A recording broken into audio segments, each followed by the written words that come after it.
M0BTW testing. This is M0BTW testing.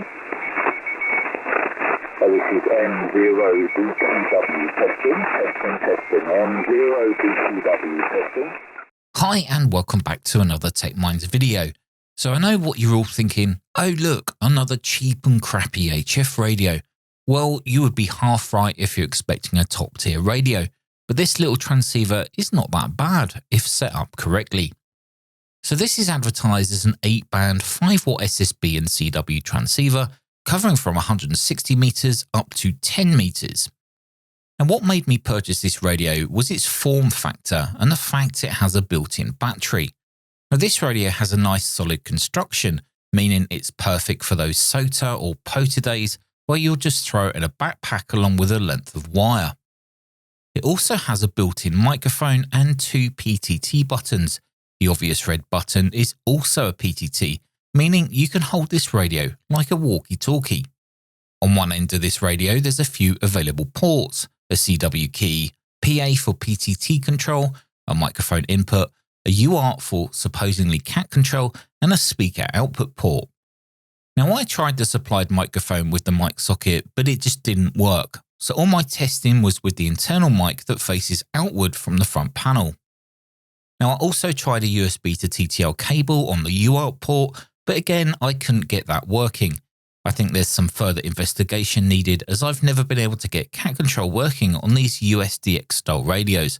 Now once I crack it, I'll make a video.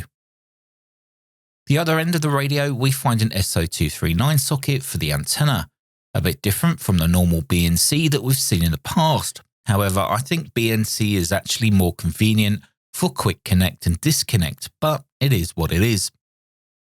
There's also a dedicated charge port for charging the internal battery with the included mains charger, also a direct 13.8 volt DC input which can be used instead of the internal battery. Now the switch there is 3-way. In the middle the whole radio is off, one way powers the radio from the battery and the other powers the radio from the external DC supply. Now when powered on, the LCD is backlit, providing a nice easy to read screen. Also the 3 push buttons, menu, mode and PTT are also backlit, so great for night work. The rotary VFO is kinda smooth and feels solid, unlike others that I've used in the past. It also acts as a push switch for menu selecting. Now the audio from the speaker is actually quite nice to listen to. Not too much background noise, which is not always the case with these uSDX radios. My name is Dave, Delta Alpha Victor Echo. My location is Bristol, and I wasn't looking at the S-meter. Give me report on next over. White Whiskey Zero, Hotel Alpha Charlie, I think, stroke mobile, G4NKT.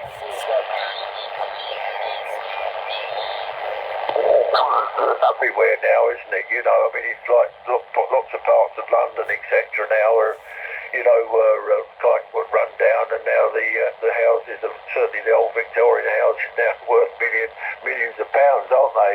It's quite To see Florida. Good morning, a fly-by-9 go signal to Daniel Moscow, Tolly, Tango Oscar, Lima Yankee, 5 and 9, Roger. This is Sierra Victor 2, Golf November Charlie. Sierra Victor 2, Golf November Charlie, calling 10 meters. Mike 7, Juliet Charlie, uniform, you're 59. Okay, QSL, thank you very much. 7 degrees, bye-bye. Now if you've ever seen these types of radios before, then you'll be familiar with the menu system. Usual settings will be found as you scroll through them. When I first tested the radio, the transmitted audio sounded terrible while receiving to my local SDR receiver. So I looked into the settings to see what could be adjusted. M0BTW testing. M0BTW testing, over. Now from information found on the net and suggestions from some of you viewers, I set the radio like this. So first I changed the noise gate to 0, then adjusted the TX drive to 1. I then set the PA bias min to 20 and the PA bias max to 160. Now this gave me a good starting point, which gave transmitted audio which could be understood on the receiver. Obviously that's what we want. Now adjusting the TX driver level will increase your audio compression and in theory should make you louder on the receiving end.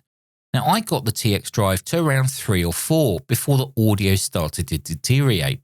Now, here's an example of me transmitting and talking through this radio on 40 meters and being received on the Hat Green SDR, which is a good few miles away. Although my signal's a little bit weak, you can still clearly hear what I'm saying. This is M0 DQW testing. So this is M0 DQW testing, M0 DQW testing. This is M0 DQW testing. This is M0 DQW testing. And while this radio is not a full-blown top-tier HF transceiver, it's still pretty good for the price point. That's if you're willing to accept you will need to fine-tune its settings to make it usable. Now, I would really like to see the external mic working. Maybe the one I have received is not wired correctly, but further investigation will be needed. In fact, with an external microphone, I would suspect that the transmitted audio quality will jump up to sound even better. Now, as mentioned before, I was also not able to get the CAT control to work. Maybe it's a cable issue or a software setting issue, but once that works, it would make a great little QRP digital transceiver for modes like FT8, JS8 call, and maybe even via HF. Now, I'll persist with this and report back if and when I get it working.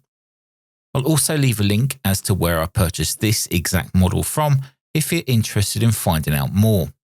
Until the next video, stay safe, thanks for watching, and I'll see you in the next one.